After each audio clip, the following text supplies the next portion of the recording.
तो चर्चा चल रही है मोदी सरकार के 2 साल कैसे रहे हैं, पास या फेल, किस तरह की जनता की उम्मीदें थी, वादों और नारों के बीच क्या उनके जो असल मुद्दे थे वो गुम हो गए हैं या उन पर काम हो रहा है। मेहमान मेरे साथ जुड़े हुए हैं, उनसे चर्चा हो रही है और जानने की कोशिश कर रहे हैं, आकलन कर रहे हैं। अच्छे दिन आएंगे उसका आकलन आज हो रहा है। क्या आए हैं, नहीं आए हैं? चौहान साहब, शादाब चौहान साहब एमआईएम के नेतृत्व यहां पर कर रहे हैं, नेता यहां पर है मेरे साथ जुड़े हुए नुमाइंदे। चौहान साहब आपके पास आ रहा हूं। लगातार ओवैसी साहब बोलते रहते हैं और मंचों से भाषण देते रहते हैं, कभी महंगाई को लेकर भी दिया है, किसानों को लेकर भी दिया है, लेकिन आपसे मैं जानना चाह रहा हूं कि नरेंद्र मोदी जी के 2 साल के कार्यकाल में क्या कुछ सही रहा है, क्या कुछ गलत रहा है? मैं सबसे पहले ये चीज कहना चाहता हूं कि हमारे वजीर आजम साहब को किन मुद्दों पर इख्तिदार मिला। जी, बीजेपी को 2-3 मौजू की वजह से इख्तिदार की कुर्सी मिली। सबसे पहला था कौमी सलामती, यानी कि इंडिया की सेफ्टी। जो बाहरी मुल्क हमारे ऊपर हमला करते हैं लाइक पाकिस्तान या दूसरे कंट्रीज, एक सर के बदले 10 सर लाए जाएंगे। उसमें जब पठानकोट पे हमला हुआ, अभी शाकल साहब ने कहा था, तो डिफेंस मिनिस्टर और हमारे गृह मंत्री इस चीज पर लड़ गए। एक बोल रहा है कि हम जो एनआईए जो इन्वेस्टिगेट करने आ रही है पाकिस्तान की एजेंसी, उसको आने देंगे, दूसरे कह रहे हैं नहीं आने देंगे। सबसे पहले आप अपने बीच में ही सामंजस्य बनाइए, अपने आप में कोऑर्डिनेशन बनाइए, बाद में दूसरों को बताइएगा। सबका साथ वाला नारा भी जी, मैं उसी पे आ रहा हूं। दूसरी बात, सबका साथ सबका विकास की बात कही गई, इंडिया फर्स्ट की बात की गई। सबका साथ सबका विकास तब होगा जब 125 करोड़ हिंदुस्तानियों की बात होगी। अभी मैं आपको बता दूं, प्री मैट्रिक स्कॉलरशिप जो है उसमें 126 करोड़ रुपया इनकी मिनिस्ट्री ने घटाया है माइनॉरिटीज का। तो क्या ये सबका साथ सबका विकास होगा? दूसरा, मदरसा मॉडर्नाइजेशन के लिए 256 करोड़ रुपया इन्होंने रिड्यूस किया है, क्या ये सबका साथ सबका विकास होगा? तीसरी बात मैं बताना चाह रहा हूं, एचआरडी मिनिस्ट्री का एक सर्वे बताता है कि जो education literacy rate 25% of minorities है एंड 49% ऑफ दलित है। क्या इसको इंप्रूव करने के लिए skill India, digital India, stand up India से पहले क्या लिटरेट इंडिया की बात नहीं करनी चाहिए थी? तीसरी बात, इन्होंने आदर्श ग्राम योजना की बात की, वो कहां तक धरातल पर उतरी कोई बताएगा? क्या वजीर आजम साहब ने जो वाराणसी में गांव गोद लिया था उसका क्या हाल है? चौथी बात, इनके वजीर बोलते हैं कि जो वोट नहीं देगा वो फला जाएगा पाकिस्तान। जी, नहीं, वजीर आजम साहब की बात नहीं कर रहा, जो इनकी पार्टी के वजीर अलग अलग ओहदे पे फाइज हैं, वजीर हैं। सीधे तौर पर आप नाम नहीं ले रहे। जी, गिरिराज सब जानते हैं कि जो वोट नहीं देगा वो पाकिस्तान जाएगा। 4 अभी आपने दिखाया 4 बच्चे पैदा करो, लव जिहाद, घर वापसी में 5 लाख रुपया मिलेगा।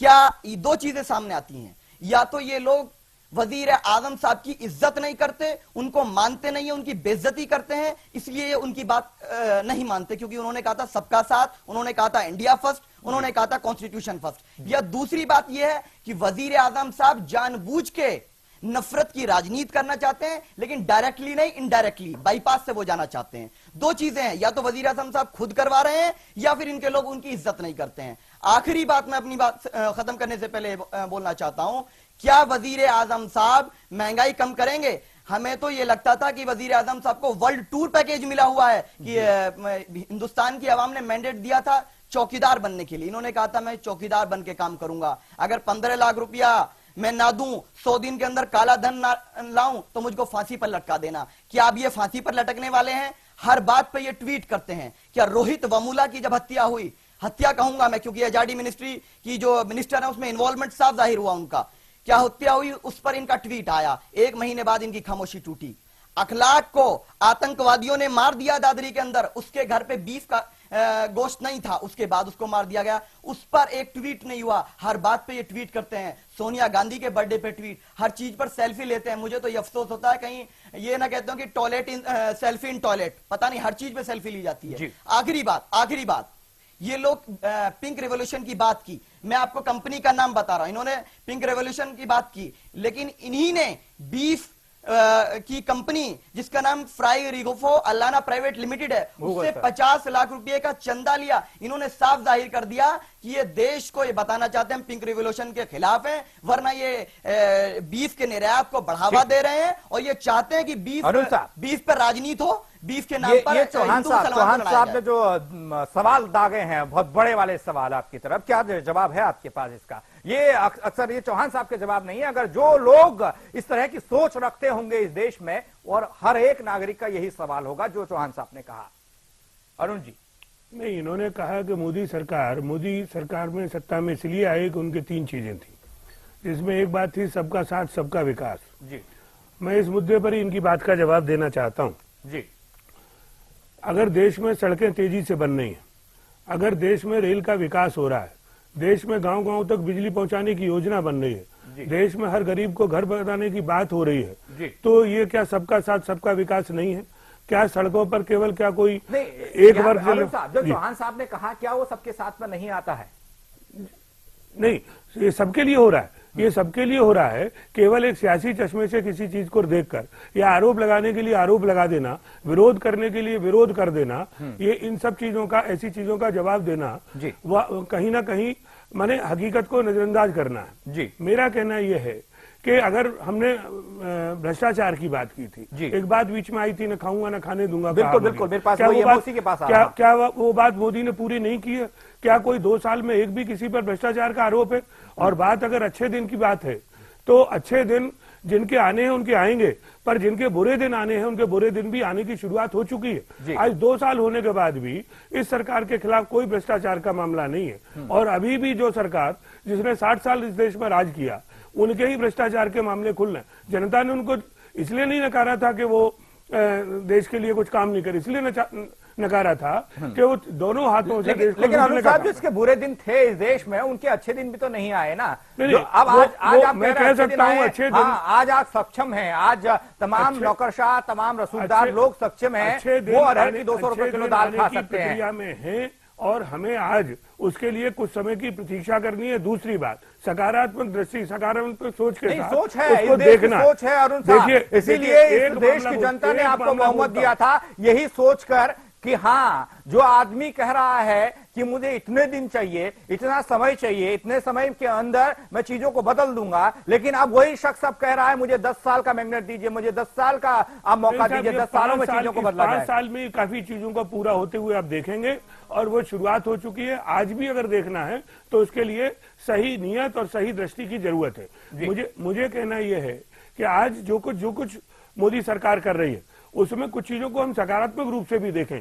एक केवल आप नकारात्मक चीजों को छोड़ भी तो नहीं सकते। प्रधानमंत्री जनधन योजना, तमाम देश में लोगों का अकाउंट खुलना और उनके सीधे गैस की सब्सिडी वहां जाना और 1 करोड़ से अधिक लोगों का सब्सिडी छोड़ना। देखिए अनुसार, ये आप भी जानते हैं, ये हम भी जानते हैं कि जो जनधन योजना की शुरुआत की गई है यूपीए के दौर में भी थी, नाम इसका बदला गया और नई तरीके से इसको पेश किया गया। मैं कहता हूं किसी भी, मैं खुली सोच का व्यक्ति हूं, मैं कहता हूं कोई भी सरकार हो वो जनता के हित के लिए नीतियां बनाती है और उसी के हिसाब से काम भी करती है, चाहे यूपीए सरकार हो। लेकिन वादे और दावे उतने ही करने चाहिए ना अरुण साहब, जो हमको समझ में आए कितना कि हम इतना कर पाएंगे। आपके मौजूदा गृह मंत्री राजनाथ सिंह ने यह कह दिया कि 100 दिन के अंदर काला धन वापस ले आएंगे। उस पर नरेंद्र मोदी साहब ने, उस समय उस दौर के भावी प्रधानमंत्री थे, उन्होंने मोहर लगा दी साहब, बोला अकाउंट खोले जाएंगे, 15 लाख रुपए अकाउंट में आएंगे।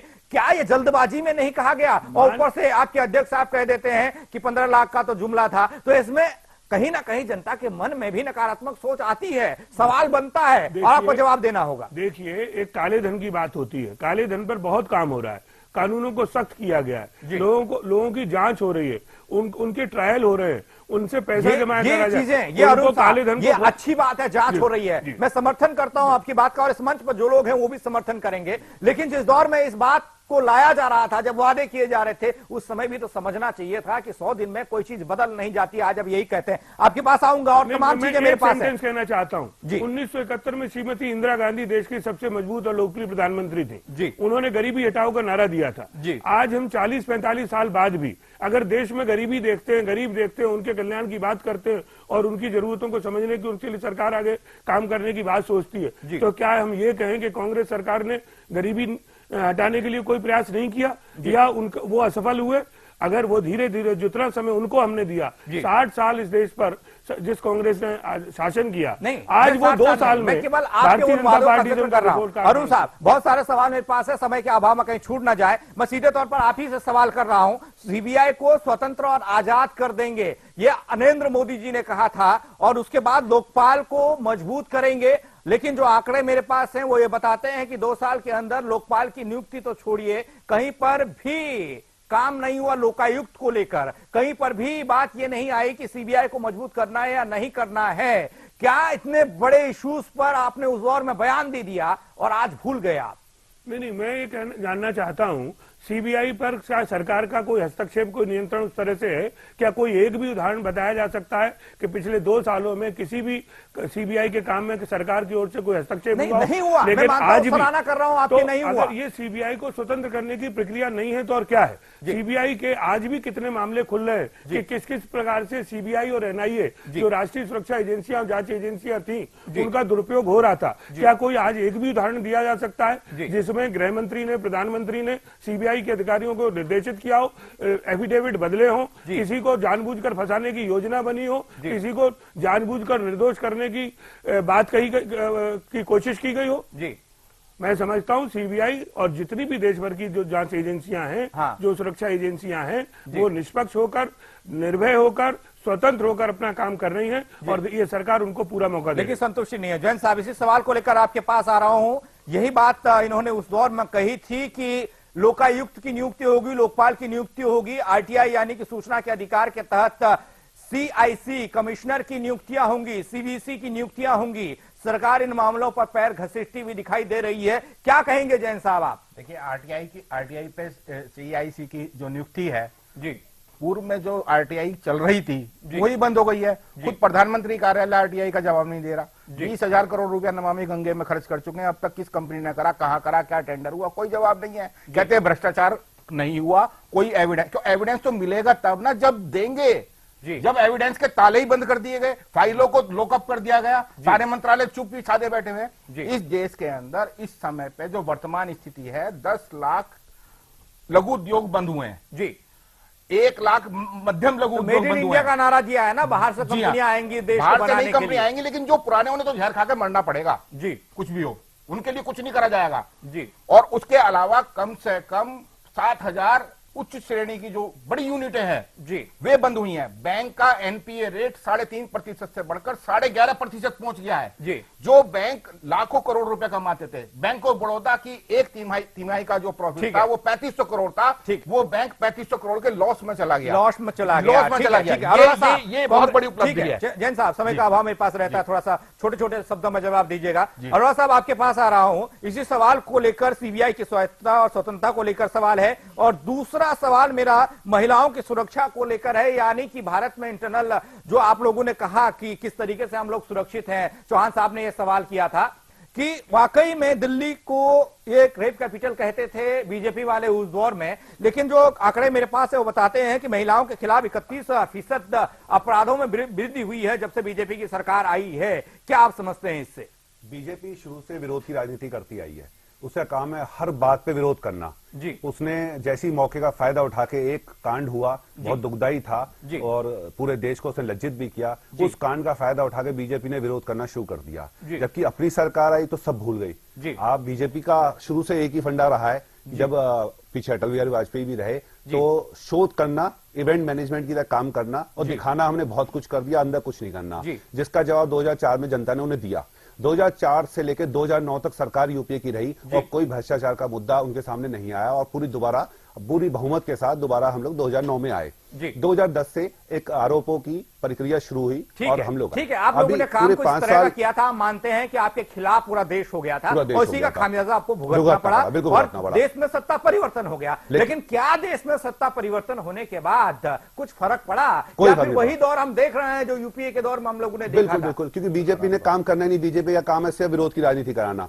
अब देखिए, एक्साइज ड्यूटी जब कांग्रेस ने लगाई, पूरी बीजेपी सड़कों पर थी। ये तो मोटे मोटे तौर पर है, जो कम वाले हैं, महंगाई पर बात कर लीजिए, और जो सीधे तौर पर लोगों से जुड़ा हुआ है। मेरा कहने का मकसद यह है, काला धन है जो रुकेगा तो देश का विकास अपने आप हो जाएगा। और सफाई अभियान शुरू किया था, स्वच्छ होगा भारत, नारा सेल्फी खिंचवाने के लिए किया गया था। पेड़ साफ सड़कों को साफ किया गया, सेल्फी ली गई, अपलोड किया गया, बीजेपी का काम खत्म हो गया। बीजेपी सिर्फ ये कहती है आप करो, जब तक आप व्यवस्था नहीं बनाएंगे जगह, जैसे हमारे मेरठ की बात कर लीजिए, तो नगर निगम में आपका शासन है, आप जब तक सफाई की व्यवस्था नहीं बनाएंगे, लोग अपने घर में सफाई कर सकते हैं, घर में सफाई करके कूड़ा डस्टबिन डाल सकते हैं, लेकिन अब सड़क पे सफाई भी हमें नहीं करनी पड़ेगी। आदर्श ग्राम योजना, स्किल इंडिया, सांसद आदर्श ग्राम योजना पहले बता चुका हूं, और महंगाई के मुद्दे पर बेटी बचाओ बेटी पढ़ाओ योजनाओं पर जमीनी स्तर पर क्या काम हुआ है, जल्दी से जवाब दीजिएगा। जी, मैं सबसे पहले ये करना, आपने कहा बेटी बचाओ बेटी पढ़ाओ। आपको शायद याद होगा वजीर आजम साहब ने एक बयान दिया था कि अगर लड़की अचार बेके तो अच्छा बिकेगा। क्या ये बेटी बचाओ बेटी पढ़ाओ है? दूसरी बात, इन्होंने वुमेन एम्पावरमेंट की बात की, महिला सशक्तिकरण। क्या वजीर आजम साहब बिचारी अपनी घरवाली के साथ इंसाफ करेंगे?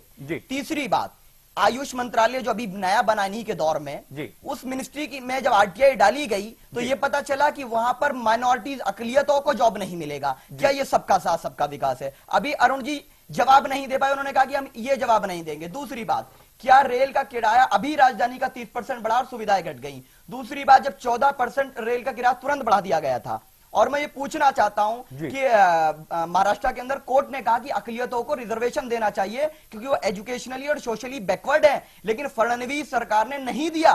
क्यों नहीं दिया? क्योंकि अकलियतों के खिलाफ है, ये दलितों के खिलाफ है। चौथी आखिर बात मैं पूछना चाहता हूं कि क्या माइनॉरिटीज का इस हिंदुस्तान में हक नहीं है? क्या वो बाइज्जत शहरी नहीं है? क्या उनके लिए आर्टिकल 25, आर्टिकल 19, आर्टिकल 30A नहीं है? इन्होंने लास्ट बात कह रहा हूं, एएमयू के लिए जनसंघ जब हुआ करता था तो जिसमें वाजपेयी साहब ने कहा था कि एएमयू माइनॉरिटी कैरेक्टर की यूनिवर्सिटी हो सकती है, उनका उसमें सेटिस्फेक्शन था। लेकिन आज कौन सी बात आ गई, एएमयू और जामिया के लिए ये माइनॉरिटी कैरेक्टर खत्म करने की बात कर रहे हैं। इनको तो माइनॉरिटी यूनिवर्सिटी बनाना चाहिए था कि बीजेपी माइनॉरिटी का एतमाद हासिल करती, मुसलमानों का एतमाद हासिल करती, जिससे आइंदा मुसलमान भी इनको वोट करता। आखिर बात, क्या ये बताएंगे कि माइनॉरिटीज के लिए इनके पास आगे क्या प्लान है? क्योंकि इनके पास कोई प्लान नहीं है। माइनॉरिटी यूनिवर्सिटी सुनिएगा, माइनॉरिटी यूनिवर्सिटी एएमयू और जामिया का बजट कम किया गया और बीएचयू का बढ़ाया गया। आप क्या मैसेज दे रहे हैं? क्या ये आप बात नहीं करेंगे? क्या 125 करोड़ हिंदुस्तानियों की बात नहीं करेंगे? एएमयू आर्टिकल 30A के तहत। चौहान साहब, कुछ और स्कूलों का भी जिक्र कर लीजिए। मेरे को भी ये लग रहा है कि आप भी एक ही पक्ष को आप लोग लेके जा रहे हैं। मैं पूरे देश को देखता हूं। 30 सेकंड दीजिएगा। आपने बताया कि कृषि डिपार्टमेंट में 2000 करोड़ से ज्यादा का कटौती हुई। शिक्षा की क्या हालत है आप सब जानते हैं। मैं ये कहता हूं कि जब तक दलित और माइनॉरिटीज के बच्चों को शिक्षा के लिए बेहतर इंतजाम नहीं किए जाएंगे, जब तक लिटरेट इंडिया नहीं बन सकता। एएमयू और बीएचयू कोई भी हो, चाहे कोई सी भी यूनिवर्सिटी हो, सबको बराबरी का दर्जा होना चाहिए, क्योंकि हमें भी उतना ही हक है इस मुल्क में। हम भी बाइज्जत शहरी हैं और हम किसी इस मुल्क को छोड़कर नहीं जाने वाले, यहीं पर जिए और इंशाल्लाह यहीं पर मरेंगे, क्योंकि ये मुल्क जितना दूसरों का उतना ही हमारा है और हम भी उतनी इज्जत करते हैं। ये नहीं कि जो वोट नहीं देगा वो पाकिस्तान जाएगा। हम घर वापसी नहीं करने वाले, क्योंकि मेरे पास आर्टिकल 25 है, मेरे पास आर्टिकल 19 है, आर्टिकल 21 है, मैं यहीं जीऊंगा। क्या अखलाक की हत्या आर्टिकल 21 का अपमान नहीं था? ठीक है।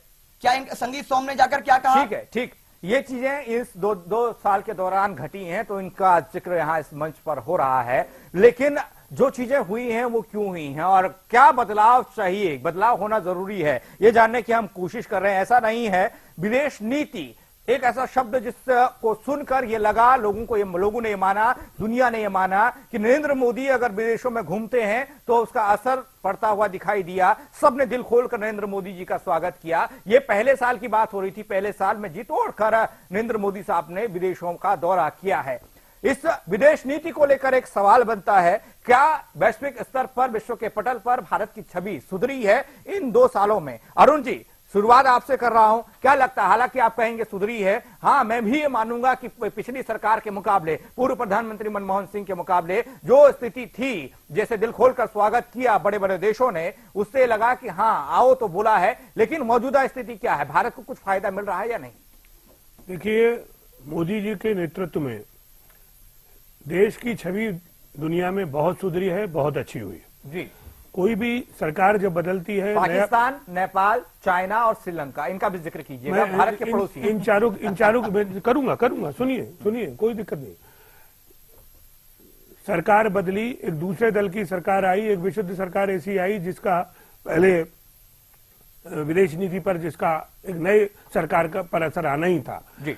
और इसीलिए विदेशी दौरे ज्यादा हुए जी। हम जापान गए, हम ऑस्ट्रेलिया गए, हम इंग्लैंड गए, हम अमेरिका गए, हम सऊदी अरब गए, जहां जहां देश के प्रधानमंत्री गए, देश के प्रधानमंत्री का भरपूर स्वागत हुआ, सम्मान हुआ और एक बराबरी के दर्जे से हिंदुस्तान का प्रधानमंत्री दूसरे देशों के राष्ट्राध्यक्षों से मिलता हुआ देश की जनता को दिखाई दिया।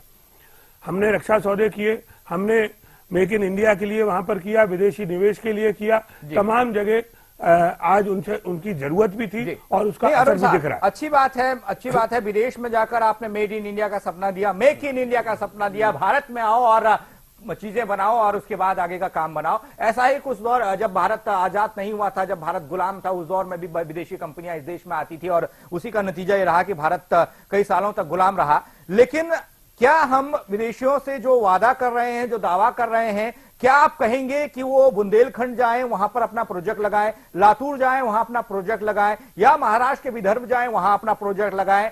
क्या आप ये कहेंगे यहां पर अगर देश की स्थिति अंदर ऐसी होगी तो बाहर की कंपनियां आकर क्या कर लेंगी? देखिए, जो जिन जगहों का आपने जिक्र किया है, ये सब प्राकृतिक आपदा है। पिछले 2 सालों से देश में वर्षा की स्थिति, मानसून की स्थिति अच्छी नहीं रही है और ये आपदाएं हमेशा आती रही हैं। ऐसा नहीं है केवल इन 2 सालों में आई हैं, पहले कभी बाढ़ और सूखा ये पिछली सरकारों के समय में भी हुआ है। उससे कहीं ना कहीं विकास थोड़ा उसकी गति थमती है और उन प्रतिकूल परिस्थितियों को देश की जनता ने और सबने मिलकर उसको पार किया। ये भी पार होगा और जो आज विदेशी निवेश और विदेशी निवेशकों का आकर्षण जो है बढ़ा है और जो अर्थव्यवस्था में सुधार हुआ है, निश्चित रूप से उसके परिणाम थोड़े दिनों में दिखाई देंगे। जी चलिए, मेरे पास समय बहुत कम है। जैन साहब, आपके पास आ रहा हूं। बीजेपी के 2 साल, कितने नंबर आप बीजेपी को देंगे इस 2 साल में? क्या कुछ बीजेपी ने किया, उसका आकलन करके नंबर दीजिएगा आउट ऑफ 10। देखिए नंबर तो दे नहीं सकते क्योंकि नंबर आ नहीं सकते जी। ये पर्चा पूरी तरीके से फेल हो गया जी। लेकिन एक ही कहना है मेरा, खाली लग रही है, कॉपी खाली है, इसमें कुछ नहीं है। विदेश दौरे बहुत हुए लेकिन किसी भी दौरे पे कोई कॉन्क्रीट रिजल्ट नहीं, कहीं विदेश मंत्री का जिक्र नहीं, इवन इनका मंत्रिमंडल ही साथ में नहीं। पीछे से एक जो है ना एक बाहुबलियों की टीम जाती है जहाज में भर के और वो वहां पे अपने पैक करके आती है। 72,000 करोड़ चलते चलते ये नंबरिंग का गेम आपके साथ भी, आप भी जरा आकलन कीजिएगा। आउट ऑफ 10 कितने नंबर आप एनडीए की सरकार को देते हैं, बीजेपी की सरकार को देते हैं? क्या लगता है शाकाल साहब? अच्छा सर, तो सर मैं नंबर की बात करूंगा। नंबर तो देश के प्रधानमंत्री जी को, मैं आम नागरिक हूं तो उनका तो आकलन नहीं कर सकता, लेकिन उनके काम का आकलन जरूर कर सकते हैं। मैं प्रधानमंत्री जी से आपके मंच के माध्यम से सिर्फ यही निवेदन करूंगा, जो वास्तव में इस देश के प्रत्येक नागरिक की आवश्यक वस्तुएं दाल, चावल, नमक, आटा, इन चीजों का वस्तुओं का देश में रेट एक निर्धारित किया जाना चाहिए। लग्जरी रेटों की सभी को साथ में रखते हुए सभी दाल खा पाएंगे, लग्जरी वस्तुओं को कांग्रेस कितना भी किया जाए। अरोड़ा साहब, जो वास्तव में नंबर की बारी कांग्रेस की आती है, जाहिर सी बात है आपको भी एक कॉपी खाली लग रही होगी, लेकिन क्या कहेंगे आप? अंतिम प्रतिक्रिया छोटी सी। प्रधानमंत्री जी मन की बात हर हफ्ते हम लोगों को सुनाते हैं, जिनमें वो जनता के मन की बात समझ जाएंगे या सुनना शुरू कर देंगे, शायद कुछ विकास शुरू हो जाएगा। अभी तो 00 है, आप जानते हैं, आप सारा देश देख रहा है जी। मन की बात, जनता की मन की बात समझनी होगी। चौहान साहब, नंबर तो आप भी नहीं देंगे, लेकिन छोटा सा कमेंट। इनका हाल ऐसा है कि जैसे क्लास के अंदर डफर स्टूडेंट होता है जो खाली कॉपी छोड़कर आता है, वो हाल है। मैं एक चीज कहूंगा, अभी मेड इन इंडिया की बात की अरुण जी जी, जल्दी कीजिए। 20% एक्सपोर्ट हमारा कम हो गया है जी। क्यों हो गया? तीसरी बात मैं तो ये कहूंगा कि उम्मीद वफा होगी, जिन्हें होगी, हमें देखना है कि तुम जालिम कहां तक हो। जी जरूर चौहान साहब, बहुत बहुत शुक्रिया चौहान साहब मेरे साथ जुड़ने के लिए। अरुण जी आपका, उज्जवल अरोड़ा जी आपका, मुकुल जैन साहब आपका, जगमोहन शाकाल जी आपका बहुत बहुत शुक्रिया इस मंच से ये बताने के लिए और ये आकलन करने के लिए 2 साल में कितना कुछ देश बदला है, नरेंद्र मोदी जी के कार्यकाल में क्या कुछ हुआ है। मेरे सहयोगी ताहिर खान ने जिस तरीके से एक पत्र लिखा था काले धन को लेकर, ए काले धन महाशय तुम जल्दी अपने वतन लौट आओ, तुम्हारा इंतजार करोड़ों हिंदुस्तानी बेसब्री से कर रहे हैं। क्या तुम हम हिंदुस्तानियों से इतने रूठे हुए हो? क्या तुम्हें अपने मुल्क की तनिक भी याद नहीं आती? जितना प्यार तुम्हें विदेशी बैंक देते हैं उससे कहीं गुना ज्यादा तुम्हें हिंदुस्तान भी दे सकता है। ये काले धन पर महाशय कुछ समय पहले जिस तरीके से ये पत्र लिखा गया था मेरे सहयोगी द्वारा, वो आपके सामने पेश किया है। लेकिन काले धन का जिक्र आज इसलिए हुआ, प्रधानमंत्री नरेंद्र मोदी ने भी काले धन का जिक्र उस दौर में किया था जब उनको सत्ता चाहिए थी, लेकिन आज काले धन पर कुछ काम होता हुआ दिखाई नहीं दे रहा है। सीधा सवाल में फिलहाल इतना ही। अब बन रहे हमारे साथ।